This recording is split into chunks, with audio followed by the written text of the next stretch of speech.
저도 이제 우리 교수님 강의 들으면서 제일 먼저 떠오른 게 아까 많이 기억나는 게 그거였습니다.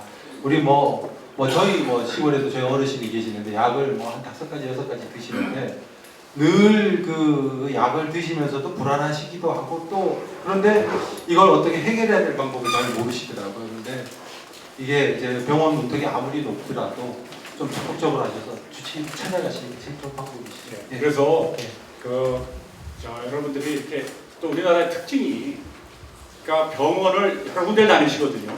그러니까 내가 예를 들어 고혈압과 당뇨가 있다면 고혈압의 제일 유명한 서울대학의 안무희 교수, 당뇨는 연세대학의 안무희 교수 이렇게 찾아가신다고요. 그러면 이 약을 이분의 이 약을 타고 이 약을 타고 이렇게 돼서 약도 서로가 잘 몰라요.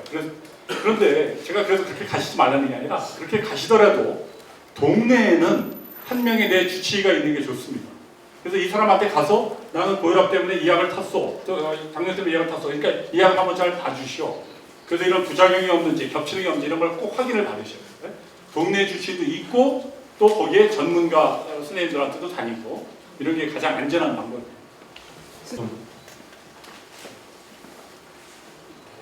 이 암수로 매일 2시간밖에 못 주무신다, 3시간밖에 못 주무신다 했는데요. 이게 그러니까 2~3시간은 분명히 부족합니다. 아무리. 그래서 수면 전문가를 한번 찾아가 보시는 게 좋긴 좋은데요. 이게 암 때문에 암과 우울증이 굉장히 많이 같이 옵니다.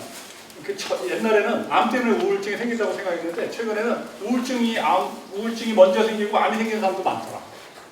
그래서 같이 여러 가지 이유 때문에 같이 생깁니다. 스트레스 때문에도 그렇고 또 약물도 항암제가 우울증을 일으킨다는 보고도 있습니다.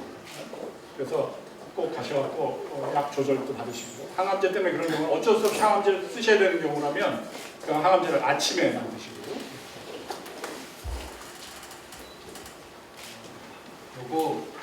자, 질문이 아침에 온몸에 기운이 빠지고 우울감이 심해요. 극복 방안이 없을까요? 제가 아까 잠깐 말씀드린 것 같긴 한데 아침에 우울하신 분들이 많습니다. 그거를 왜 그러냐면요.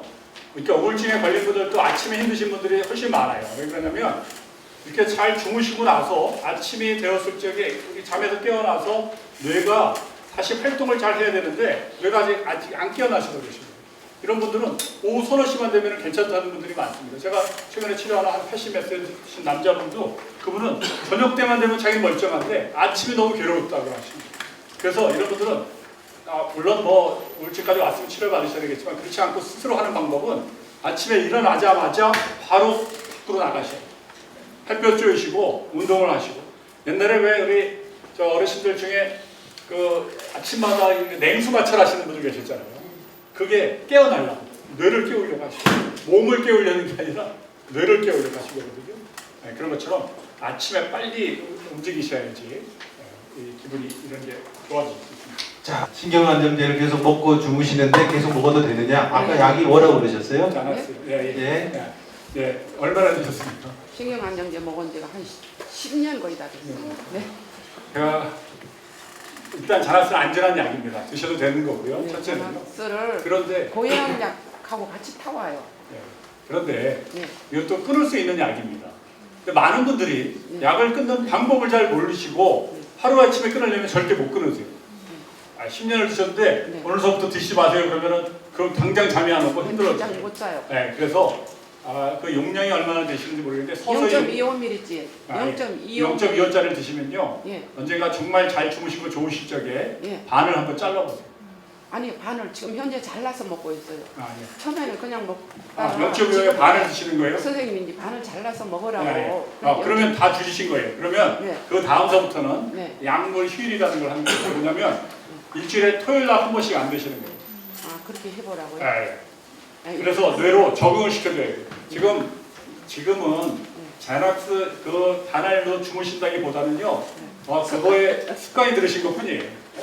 그러니까 그걸 토요일 날 한번 떼어보시고 매주 토요일 날이요. 그렇게 또 몇 달 하시다가 좋으면 2번, 수요일, 토요일, 더 좋으면 월, 수, 토 이런 식으로 떼어보세요. 그러니까 그거 안 먹으면 불안하니까요. 꼭 먹어야 되거든요. 그러니까 그게 자꾸 심리적인 의존이 생기신 거예요. 그걸 줄이기 위해서 한번 떼어보십니다. 자, 요건 좀 구체적으로 선생님께서 상담 사례를 가지고 해주셨는데 알코올 중독증은 치료될 수 있나요? 이렇게 질문이 나왔습니다. 그래요. 이게 우리나라에 정신건강, 정신질환 중에 제일 많은 게 알코올 중독입니다. 남성의 경우에 한 20%로 진단이 가능할 정도로 많은데요. 치료가 어려운 것도 사실입니다. 솔직히 말씀드립니다. 그런데 첫째로 알코올 중독, 알코올 중독은 그냥 술을 많이 먹고 뭐 주사를 하고 이런 거잖아요. 그런 경우에 거기에 깔려있는 노년기의 우울증이나 불안장애 있는 경우는 일단 그거에 대한 치료가 돼야 됩니다. 그리고 이 술을 먹는 습관을 끊어줘야 되는 거거든요. 그래서 치료가 될 수 있습니다. 그러니까 치료를 근데 그냥 뭐 입원만 시키고 그냥 약만 줘갖고 되는 것은 아니고 좀 어렵지만 거기에 깔려있는 질환들을 같이 찾아내서 치료하고 필요하면 일시적으로 입원을 하는 이유는 금단 현상 때문에 합니다. 이게 술을 크게 드시던 분들이 술을 못 먹게 하잖아요. 그럼 막 초조해지고 심하면 선망이 생기고 경기를 일으킨다고. 그래서 그거를 조절하기 위해서 잠시 동안 입원한 다음에 그 다음에 이제 추적 치료를 하면은 치료될 수 있습니다. 물론 어려운 문제입니다. 왜 어려운지 아세요? 왜 우리나라에 이렇게 알코올 중독이 많다고 생각하십니까? 네? 술이 흔해서 맞고요. 또 하나가 술에 대해서 너무 관대해서 그렇습니다. 우리나라는 술을 권하는 사회예요. 네? 나쁜 거는 이렇게 주면서 뇌세포 3만 개씩 죽이세요. 뇌세포 3만 개 이렇게 죽이잖아요. 담배도 그랬지 않습니까? 담배도 우리나라 사람들 그렇게 야박해도 담배 인식은 좋았잖아요. 요즘 담배 값이 올라서 좀 나빠졌지만 피부 죽으세요. 피부 좋답니다. 그러니까 노바스크 하루에 한 번 드시면 되는데요. 그 노바스크를 드시고 불면증이 생긴다는데 다 생기는 건 아니에요. 근데 왜 밤에 드시라고 말씀드리는 분들은 뭐냐면 밤에 드시는 게 굉장히 이렇게 매일 먹을 가능성이 높은 거예요. 잊어버리지 않고 자기 전에. 그래서 그런 건데 만약에 드셔도 잠을 못 주무시면 아침에 드시는 게 맞습니다. 강박 증상에 대한 약들이 있습니다. 강박 증상에 대한 약들이 없는 건 아닙니다. 있는데 조현병 환자에게 강박증 약을 썼을 경우에 그 효과 또 아까 그 크로자레도 폭력성이 없어지고 그랬는데 그걸 좀 나쁘게 하지 않을까 하는 우려가 있으십니다. 강박장애라는 병이 있고요. 그 강박장애에 대한 약들이 있거든요. 그래서 어쩔 수 없이 이제 조현병의 경우 강박증이 있으면 그걸 같이 쓰기도 하는데 이게 그걸 나쁘게 할 수 있어서 조금 조심스럽고요. 너무 심하면 좀 쓸 수도 있고 그런 거고요. 지금 정신과에 대한 연구 개발이 좀 부족하다는 말씀하셨는데 그거는 조금 다른 이유가 있습니다. 그러니까 정신질환도 물론 유병률이 좀 적기 때문에 발병률이 적기 때문에 조현병은 우리나라 0.9%밖에 안 되거든요. 그러니까 아무래도 이게 연구가 덜하지 않겠느냐 이런 생각이 드시는데 최근 90년대 이후에 사실은 많은 연구가 진행이 됐습니다. 그런데 또 연구 자체도 어려운 점이 있어요. 이게 다른 병보다 저도 연구를 해보면 다른 질환보다 이게 환자를 모으기도 어렵고 그래서 더딘 부분이 있습니다. 꼭 돈 내 문제가 아니고 그래서 이 연구가 다른 암이나 다른 거보다 약들이 새 신약이 나오는 게 좀 적은 건 사실입니다. 연구를 하고 있습니다. 질문을 한번 읽어봐 주시죠. 재미를 좀 하셨는데요. 예전에 이를 꿈으로 꿉니다. 꿈이 너무 뚜렷한데 정신적인 문제는 아닐까요? 답부터 말씀드리면 아닙니다. 우리가 꿈은요 어떤 일 아까 제가 렘 수면 말씀드렸죠? 렘 수면이라는 게 있다고 말씀드렸는데 렘 수면이 뭐냐면 우리 주무시다가 이렇게 보시면 옆에 분을 보면 자다가 자꾸 눈을 이렇게 움직이는 잠을 주무시는 걸 보신 적이 있으실 거예요. 애들도 많습니다. 근데 뭐냐면 이게 렘 수면, 그러니까 그 눈을 많이 움직이는 잠인데 전체 수면의 20에서 25%를 차지합니다. 이때 꿈을 많이 꾸시는 거예요. 근데 이거는 정신적인 스트레스와 관련이 많습니다. 그러니까 머리를 많이 쓰는 분들은 렘 수면이 많아요. 아까 아인슈타인이 10몇 시간씩 잤는데 그때 렘 수면을 많이 주무신 거예요. 그래서 머리를 많이 쓰고 또 스트레스도 풀고 그러니까 꿈이 뚜렷하고 그런 분들은 지금 정신적인 좀 스트레스가 많다. 정신적인 또 꼭 스트레스가 아니더라도 머리를 많이 쓰는 분들, 학생들 이런 사람들이 많이 하는 건데 만약에 이게 괴로우시면 근데 문제는 너무 많으면은 어떻게 되겠습니까? 반대로 비렘 수면은 신체적인 피로를 푸는 잠인데 그게 부족해지겠죠. 그러니까 일어나도 이게 잠이 육체 피로가 안 풀리거든요. 그래서 그런 경우라면 정신적인 스트레스를 좀 줄이기 위해서 하시고 또 운동량을 조금 늘리시고 이렇게 조절하시면 돼요. 그냥 꿈만 꾸는 건 정상입니다. 저도 꿉니다. 저도 어젯밤에 실컷 꾸고 왔습니다. 잠시만요. 이 질문은 아마 이제 우리 교수님께서 환자가 와서 상담하러 왔습니다. 이럴 때 실질적인 방법을 좀 알려주셨으면 좋겠어요. 가족들 눈치가 보여 큰 소리를 내기가 어렵습니다. 어떻게 하면 좋을까요? 자, 이럴 때 어떻게 그 실천적으로는 어떤 방법으로 말씀을 해주십니까? 예. 결론부터 말씀드리면요. 그러니까 가족이 이게 지금 이게 뭐 환자의 얘기는 아니지 않습니까? 그냥 우리 일반 가족이지 않습니까? 네? 저는 일단 집안에서는 큰 소리가 안 나야 된다고 생각합니다. 이건 누구라고?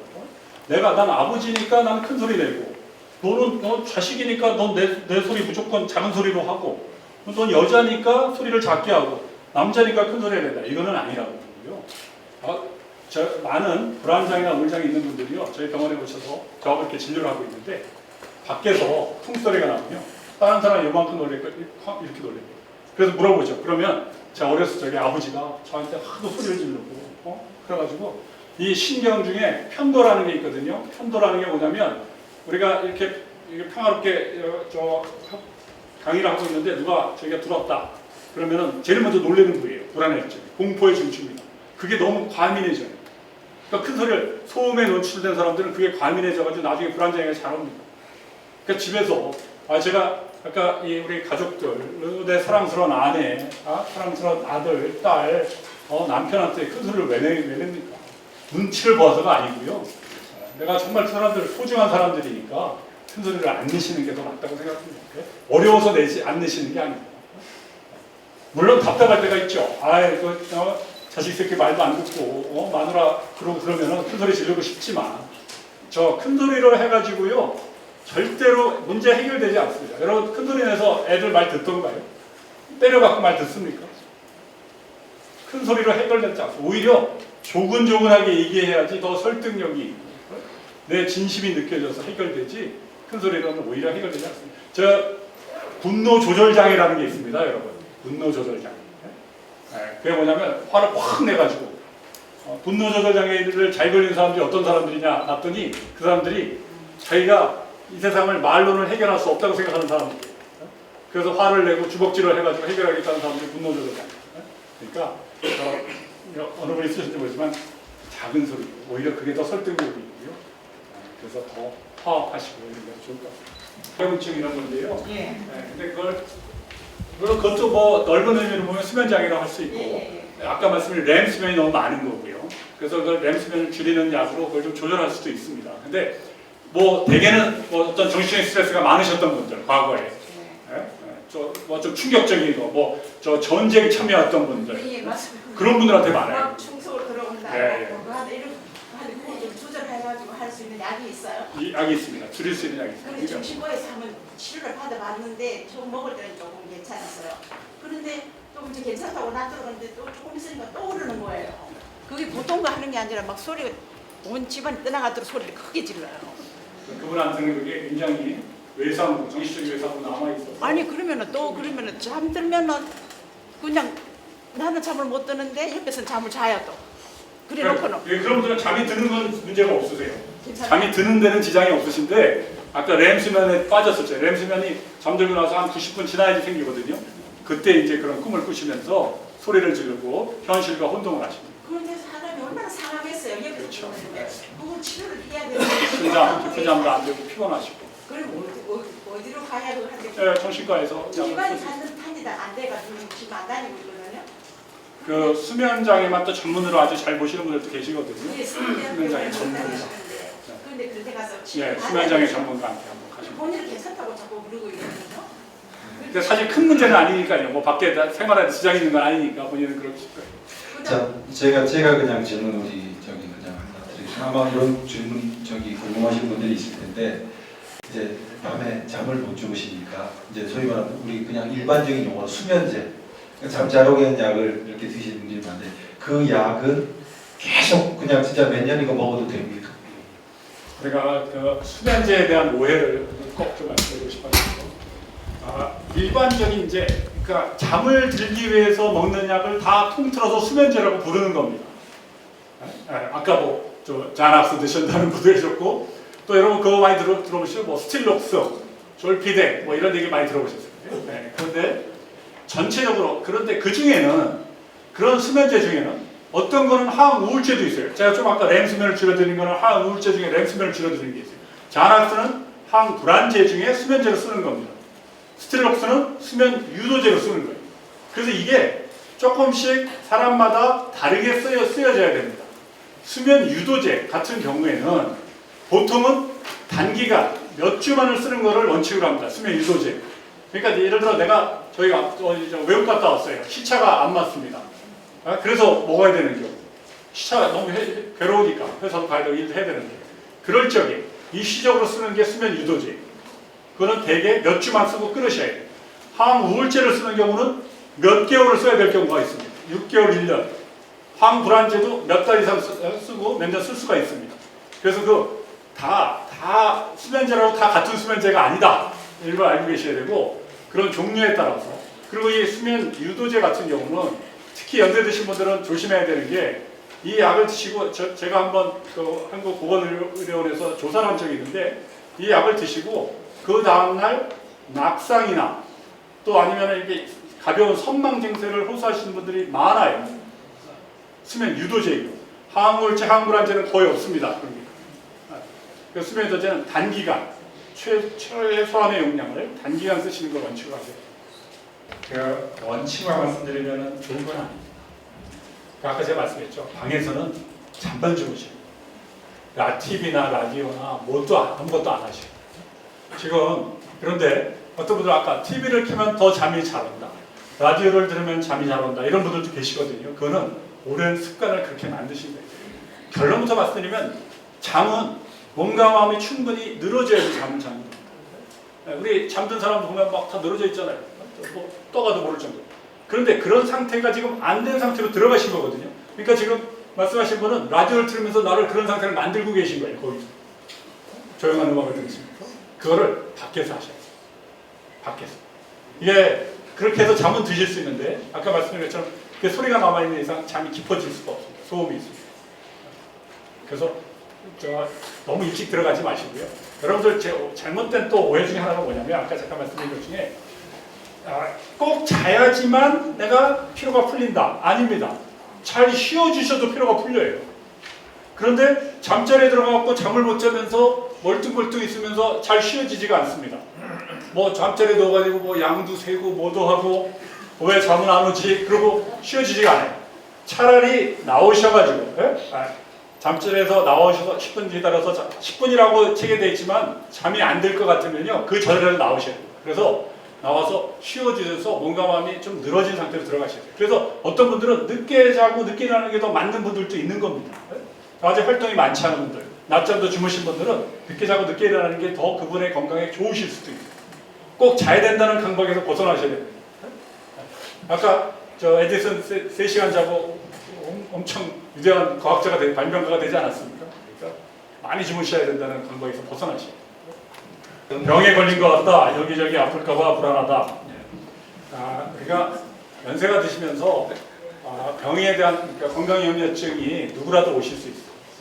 그거에 대해서도 저희 학자들이 연구를 많이 했는데 그럼 왜 노년기에 건강염려가 많이 오느냐. 첫째는 많은 분들이 나는 이제 나이가 들었기 때문에 내 기관은 어딘가가 쇠퇴할 것이다 라고 믿는 겁니다. 첫째는 그런 거고요.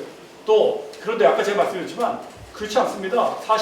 40 이후로는요 죽고 사는 게 선후배가 따로 없어요. 먼저 죽는 사람이 선배예요. 그러니까 개인 차이가 있다는 거고. 또 하나는 많은 분들이 자기가 건강염증이 왜 오냐면 내가 약간 기능이 떨어지니까 나는 몸이 약해서 그래, 난 늙어서 그래 라고 내가 그렇게 떨어진 걸 내가 못하는 거를 합리화시키다 보니까 건강염려가 더 잘 온다고 합니다. 우리가 젊은 사람도 병이 발견되면 치료를 받아야 되는 거고요. 연세 드신 분들도 병이 발견되면 치료 받으시면 되는 겁니다. 그러니까 온 거 갔다 미리 그러지 마시고 정기적으로 검진 받으시고. 이제 그 논란이 하나 있는데요. 65세 이후에 정기 검진이 과연 필요하냐에 대한 논란이 있습니다. 이게 그 1년마다 받을 꼭 필요가 있느냐. 건강검진. 여러분 어떻게 생각하세요? 받아야 된다고 생각합니다. 예. 1년에 한 번씩 받아야 된다고? 예. 또 그렇게 또 다른 의견은 없으세요? 저기 위안감에서 이 2년. 힘들어가지고 내시경이 힘들었고 2년. 예. 어르신 말씀이에요. 그게 왜 그러냐면 65세 이상이 되면요 오히려 암과 같은 큰 병은 덜 걸린다는 겁니다. 지금까지 잘 견뎌왔기 때문에 힘이 생겨가지고 그래서 1년마다 받을 필요가 없다는 건데 그런데 저는 거기서 좀 절충안을 좀 하고 싶은데요. 뭐냐면 내가 조금 평상시에 약했다고 믿고 우리 가족 중에 형제나 부모 이런 가족 중에 무슨 신체 질병이 좀 있던 분들은 1년에 한 번씩 하시고요. 그렇지 않고 평상시에 건강했던 분은 한 2년에 한 번씩 하시고 그래서 건강검진을 받으시고 거기서 병이 발견되면 치료하는 겁니다.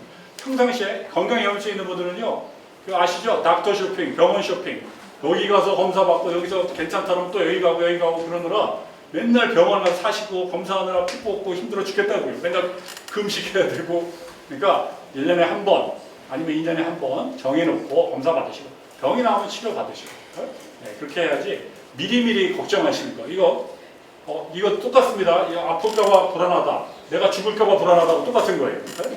제가 그거 신경 쓰지 마시라 그랬죠? 그거는 저 기독교 믿으신 분은 하느님 불교 믿으신 부처님 그런 분들이 부를 적에 가시는 거잖아요. 네? 그럼 우리가 어떻게 하겠습니까?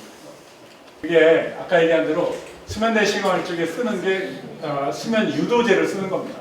센 수면 유도제를 그러니까 수면 유도제를 보통은 우리가 저 입으로 알약으로 드시는데 그걸 이제 주사로 하니까 그래서 좀 특별하게 오는데요. 정말 그 확률은 너무너무 낮습니다. 무슨 문제가 되죠? 그래 못 깨어나는데. 물론 그래서 이제 연세 드신 분들 중에 안 하시고 하시는 분들도 계세요. 의사 선생님이 그러시더라고요. 70 넘으면 수면 내시경 하지 말라. 그때 저희 아버지는 80도 훨씬 넘으셨는데 하셨어요. 얼마 전에 그런데 꼭 그러진 않습니다. 네, 그리고 그때 걱정 안 하셔야 되는데 또 그거를 수면제를 쓰고요. 수면제 효과를 없애는 걸 좀 이따 다뤘습니다. 그 확률은 엄청 천만분의 우리가 저 교통사고로 죽을 확률보다 낮습니다. 불을 켜고 주무시는 분들도 계십니다. 그런데 불을 켜고 주무시는 분들은 굉장히 얕은 불을 켜셔야 돼요. 그러니까 수면등이라는 게 있습니다. 제가 아까 3000룩스로 말씀드렸죠. 수면등은 한 10룩스 이런 거. 10룩스가 뭐냐면 1룩스가 촛불 하나 킨 거예요.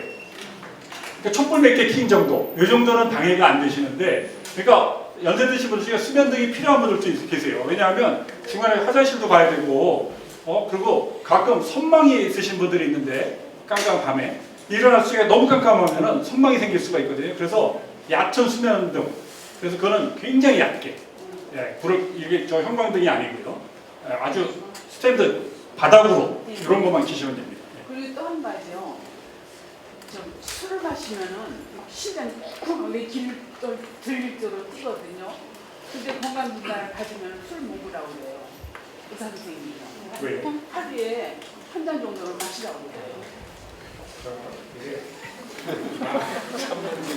네, 그것도 지금 논란이 많습니다. 사실은 이제 가끔 그런 분들이 있어요. 혈압이 너무 떨어져 있거나 그런 분들은 술을 조금씩 드시는 게 도움이 된다. 왜 한동안 와인은 한 2잔은 심장병을 예방하고 커피를 몇 잔 먹으면 뭘 예방하고 이런 게 있는데요. 이런 연구들은요. 굉장히 수십만 명을 대상으로 한 연구의 결과이기 때문에 개인한테는 맞지 않습니다. 그거 여러분 절대 믿으시면 안 돼요. 지난주에도 커피 2잔씩 먹으면 전립선 예방된다고 나오니까 사람들 남자들 커피 2잔씩 먹어야 되니까 잠 다 못 자고 큰일 납니다. 그래서 그런 절대 드시지 마세요. 저랑 심장이 뛰어서 먹는 그거는 나한테는 안 맞는 거거든요. 어찌됐거든요. 내가 그걸 알코올 분해 요소가 없고 부족하신 분들은 드시면 오히려 그분은 어떤 목적, 어떤 걸 좋게 하려고 했는지 모르지만 하나도 정상이에요. 다른 걸 더 나쁘게 하실 거니까 드시지 마세요. 그래서 얼마나 하셨어요? 3분이 이게 그런 약들이 위에서 흡수가 되거든요. 근데 이 절제하신 분들은 흡수가 좀 적게 되실 거예요. 전혀 안 돼요. 네. 그냥 할 수 없이 그냥 하셔야죠. 한국식으로 먹는 사람인데 유도제가 안 돼요.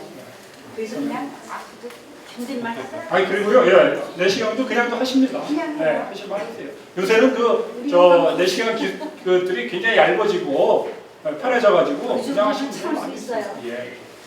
안 드시고 하시는 게 훨씬 좋으세요. 제가 마무리하면서 퀴즈 하나 더 드리겠습니다. 퀴즈 하나 우리 책 선물도 드리겠습니다. 우리 아주 쉬운 퀴즈입니다. 오광석 교수님이 지금 어느 병원에 계시다고 하셨죠? 네, 강북산업병원 여기 근처에 있죠. 도심도에 계시고 사실은 뭐 저희 그 우리 의료 기자들 사이에서는 진짜 우리 정신건강의학과에서 이제 명의로 저희들이 손꼽는 분입니다. 그래서 저기 뭐 저희들을 통해서 지면을 통해서 기사가 나가지만 뭐 책도 쓰셨고 했으니까 아시고 일단 오늘 이렇게 자리를 함께 해주셔서 우리 감사드립니다. 박수 한번 부탁드립니다.